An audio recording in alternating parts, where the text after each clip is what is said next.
Hi everyone, it's Lindy on here from Pink Whisper Designs. Today I thought we'd make a fun little birthday card using some of the stamps and dies from the Lawn Fawn collection. So let's go ahead and get started. We're going to start off here with this Christmas Dreams collection, and we're going to be using the little dog and that rug as well, and the coordinating dies.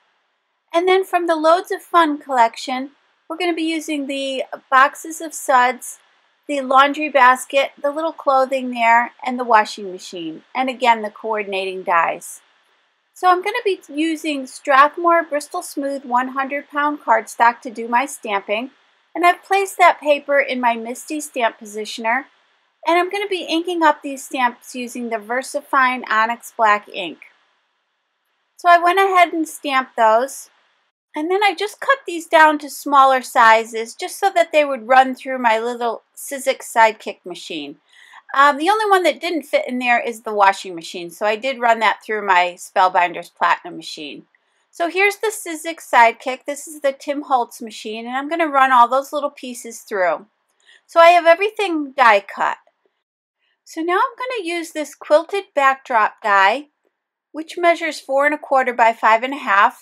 And then I'm going to use the Picket Fence life-changing brushes to do my blending, and I'm taking that smallest one. But I did also want to show you, these are these Nuvo Hybrid Ink Pads. And I have 12 of the colors, and there are more available. And they come labeled nicely here. We're going to be using this Laguna Bay, but you can see it has a label on the top and on the side. So if you want to stack them, you can see the label clearly on the sides. And they also do fit the little foam applicators that Tim Holtz has. I also wanted to mention that you get a color chart with each of the set of 3. And it's labeled at the bottom. I did hang on to these and I put them on a little binder ring. Now, I want to mention that the hybrid ink just means that it can be used with either watercolors or alcohol markers. So, and it's also useful on a non-porous surface. So I thought I'd show you those real quickly. Now the last thing we're going to be using here is some 1-inch Post-it tape. So I'm going to go ahead and run that backdrop die through my Spellbinders Platinum 6 machine. And I thought this backdrop looked like tiles. So these are the things I come up with at 3 in the morning. So I know it's crazy, but I had this thought that I could maybe mask these off, each of these squares. And I'm placing the Post-it tape right over that stitch line. So I'm using the line as my guide, but just going over it a little bit. And I wanted to do every other one. So I'm going to my, my little mini ink pad there, and I'm picking up the color with the life-changing brush, and I'm just kind of filling in that little square. I'm going to do every other square. And in the end, it really did look like tiles, and the little openings will put some colored paper behind there, and you'll see how pretty it looks.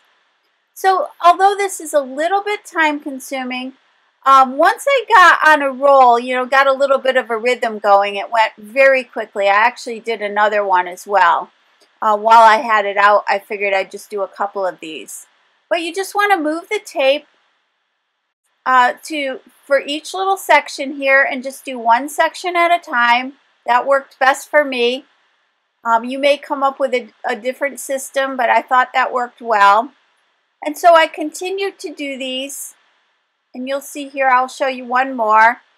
Now you could do longer strips of the Post-it tape, and then you only have to move the top and bottom piece rather than moving all 4 pieces every time. But I found this worked easily for me. And then at the bottom there, we don't need to do those bottom 2 rows because they're going to be covered.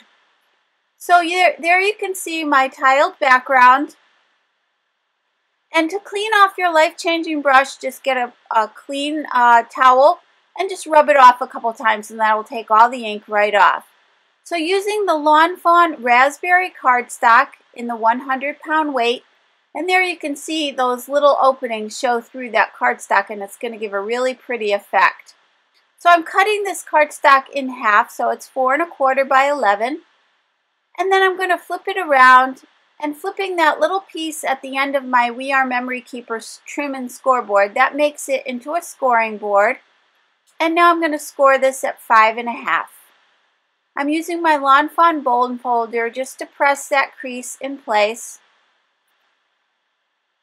And this works really well on the heavyweight cardstock.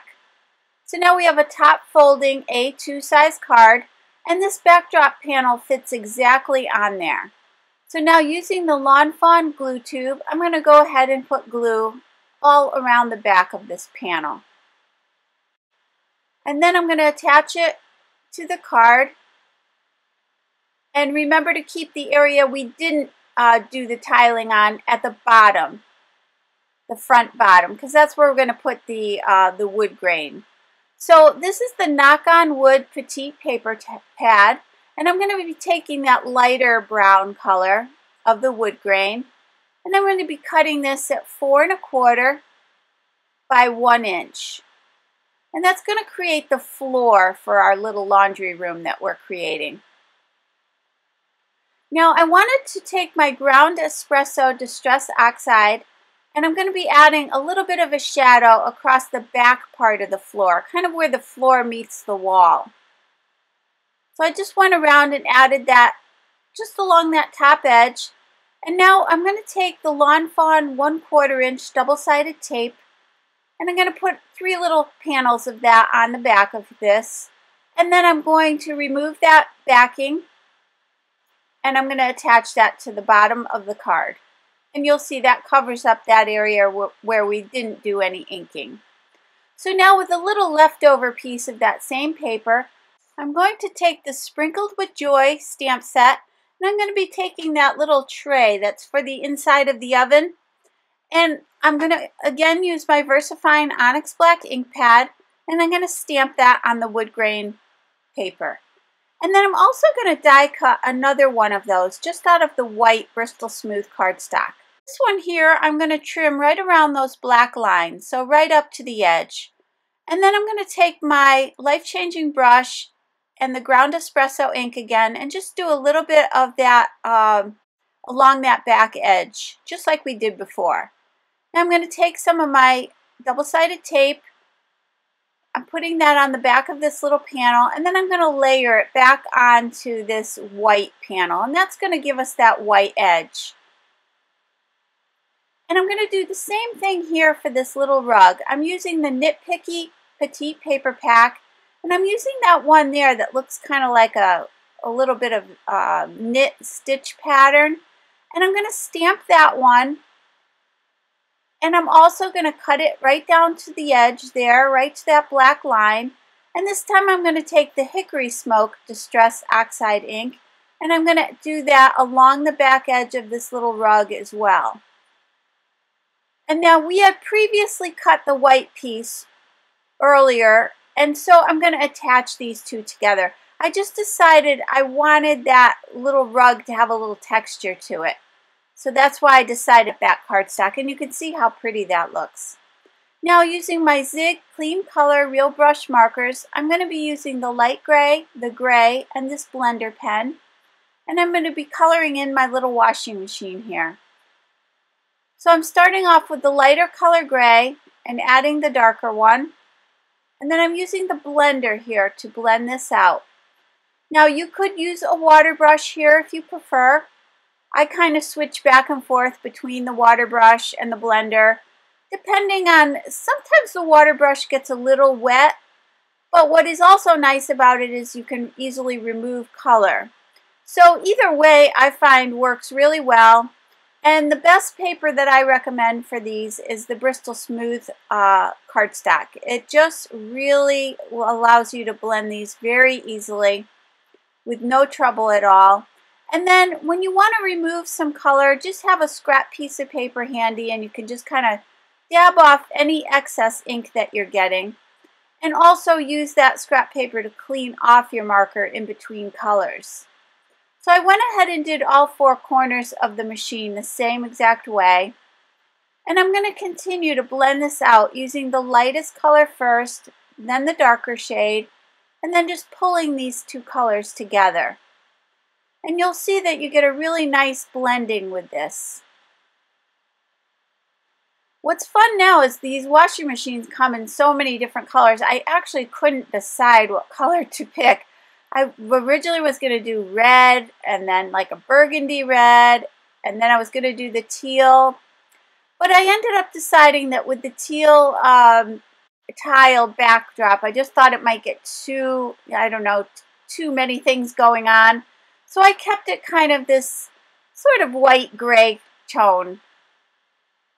And so again, I'm just going to continue blending all of this together here. And I just think this little machine is so cute. And I've had it for quite a while and I have not used it. So I was pretty excited to pull this out and give it a try.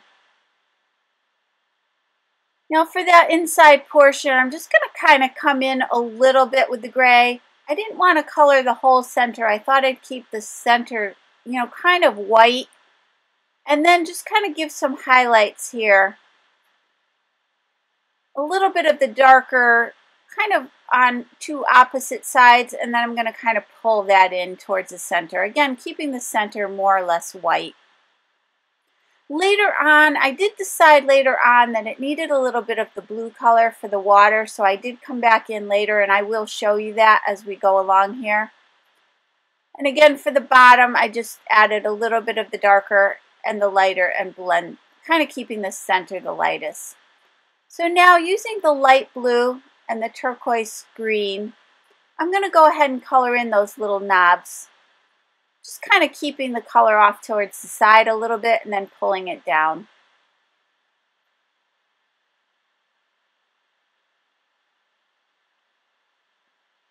And that kind of brought in a little bit of that turquoise color to go with the tiles there. So I did end up with a little color on this washing machine. Now with the geranium red and the sugar almond pink, I'm going to color in this little laundry basket. And I'm starting with that lighter pink color and adding the red. Just kind of finding where I think like the shadows would be. And then going back to the blender and blending that together. And I just sped this up because I didn't want to bore you with the coloring, but I did want to show you what colors I used and how I did the coloring. So I was just going to tell you that the idea for that tiling on the quilted backdrop came to me at about 3 in the morning, as do many ideas. And I keep a little notebook next to my bed so that if I have an idea, I can just quickly jot it down. But usually I don't even bother turning the lights on. I just kind of pick up the pen and try to write a word or a couple of words. And then the next morning when I wake up, I think, what the heck was I trying to write down here? What does this say? But usually once I can figure out my little bit of hieroglyphics there, I can figure out what I've written. And I don't know, sometimes just those ideas that come to you, even if it's not a full idea, I just kind of jot something down that will inspire me. Because sometimes it's hard to be creative. I mean, sometimes you're just more creative than others, I feel like, certain times. And I'll find different ways. Like even earlier this week, I just went in my craft room and just took out a notebook and just tried to jot down some things that I haven't really used. You know, either some new products or some products that I haven't taken out in a while. And that, again, kind of helps you to get inspired, just to look at your products differently. And even sometimes I'll just clean the craft room just to, look at everything. I know my friends and I will say, it's a good way, you pick it up, you look at it, and you think about it again, because it may be something that's been there for a while and you've kind of forgotten about it. The thing with all these little products is everything gets put away. And I don't like to have everything put away, because if I don't see it, I'll forget about it. I don't know if you do the same. So sometimes, cleaning the craft room or making a list of those products does help to inspire me a little bit. So, I mean, anything you can think of to do that will kind of get you motivated. Here we're going to be using the sugar almond pink, the light blue, and the bright yellow. And for the most part, I'm just adding color up towards the top and then just kind of pulling it down here. Just trying to get these colors sort of blended lightest at the bottom. So yeah, anything you can do to inspire yourself. Sometimes even if I get a new set of stamps, I've been trying to do this more, but it's a little more difficult, is to just take them right away and stamp them and die cut them just so I can see what they look like. And that'll start me thinking about them, you know, just, I don't know, just looking at them and cutting them out and doing, you know, kind of organizing them does help get me in the mindset of using them. So there you can see that up close. And now I'm going to just take the light gray for this sock and just kind of go around the edges of it and then just sort of blend it out. I just wanted the sock to kind of look like it was white with a red stripe on it. So that's all I did for that. So I don't know, getting inspired is something that you have to keep working at, I feel like. Now I'm going to take the light blue here and just kind of put it sort of around the edges a little bit and then kind of pull it in towards the center. And then I'm going to go back to that light gray marker to do the little band around the top there.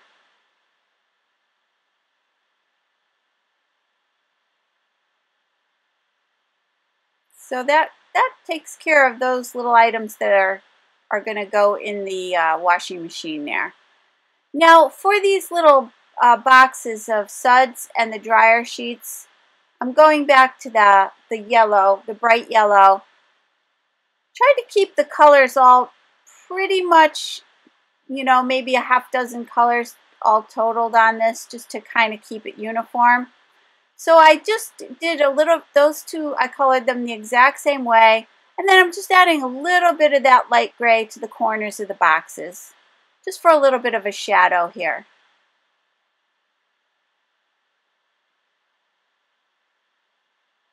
And again, I did them both the same. And then the last thing I did was added a little bit of the light blue to that suds box.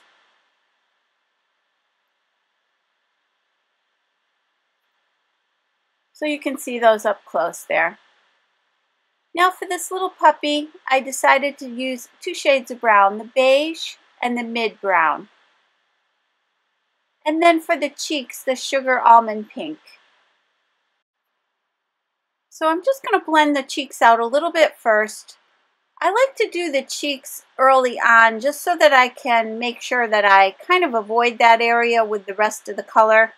So I'm just kind of adding my light and dark shades, and then I'm going to pull it down towards his cheeks there, just kind of going around them just a little bit.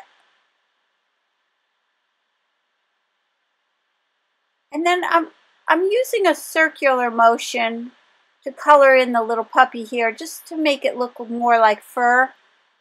So I'm just going to blend using a circular motion here. And again, with these markers, it blends out very quickly.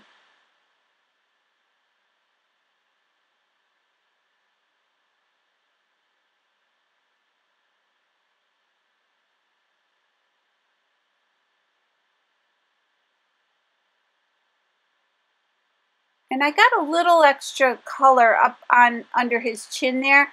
So you can see that I'm kind of grabbing it and then dabbing it off on the scrap paper. So it's very easy to do. If you get too much color, just kind of go over it with your blender and then keep picking it up and putting it on the scrap paper and then come back to it till you get the shading that you like. Now for this little laundry basket, I want to cut a little slit in there. I wanted him to look like he was kind of sitting right inside the laundry. So I'm just going to go around the top of that laundry there, that little piece, that blue piece there.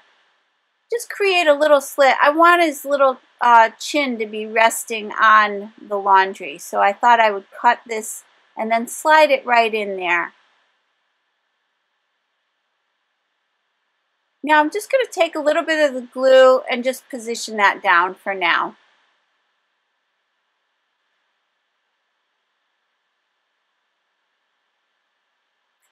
So now, going back to that washing machine, as I mentioned before, I decided to come back in with the light blue color because I just thought it needed a little bit more of the blue tone for the water. And I wasn't sure at first that that's what I wanted to do, but I decided I did. So I'm just kind of adding the blue sort of towards the edges. Again, I kind of want to keep the middle part the lightest. I just want to give a hint, a little hint that the water's there.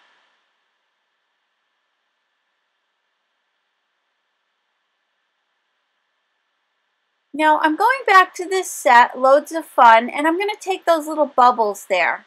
And I'm just mounting them on a little acrylic block, and I'm going to just stamp a few of those in the center here. And then going back with my light blue pen, I'm just going to add a little bit of a shadow on those bubbles. I'm just blending that out. And then I'm taking that sugared almond pink and just adding a little tiny bit of that color there as well, just to give a little bit of a highlight to the bubbles as well. You can see that there. So now I want that little thought bubble, so I'm going back to the Christmas Dreams stamp set, and I also want that little dog bone that looks like it's wrapped with a little ribbon around it, and I'm going to stamp that inside. So now to quickly color these in, I'm using the light gray, and I'm just going simply around the edges of this just to give it a little shadow. And then I'm taking that bright yellow again for the ribbon.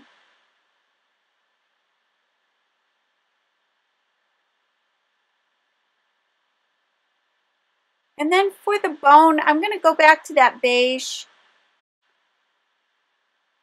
So there you can see that up close. So now I'm going to start attaching my pieces to the card here. So I'm going to put some of that double stick tape on the back of the washing machine. I'm just removing the backing, and then I'm going to stick that down sort of to the left side of the card here. Just want to make sure it's centered. And then for that little scatter rug, I'm going to put some tape on the back of that as well.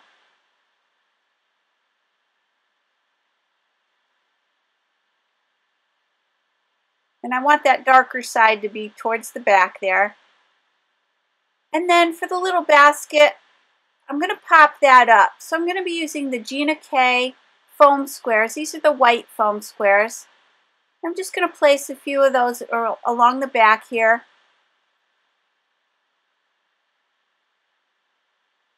And that'll give a little dimension there for that little basket. And then for the little thought bubble, I decided to put a little dimensional tape on that as well.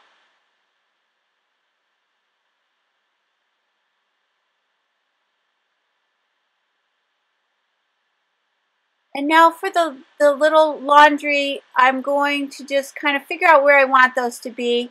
And then I just came in with my Lawn Fawn glue and attached all of those to the center there. Now for this little shelf that's going to be on the wall, I'm putting some double stick tape on the back of that as well. And then I'm going to attach that up above the washing machine there. And that's going to hold our little suds and dryer sheets. So for the suds, I just put glue on the back of that. And for the dryer sheets, I'm just going to pop those up a little bit.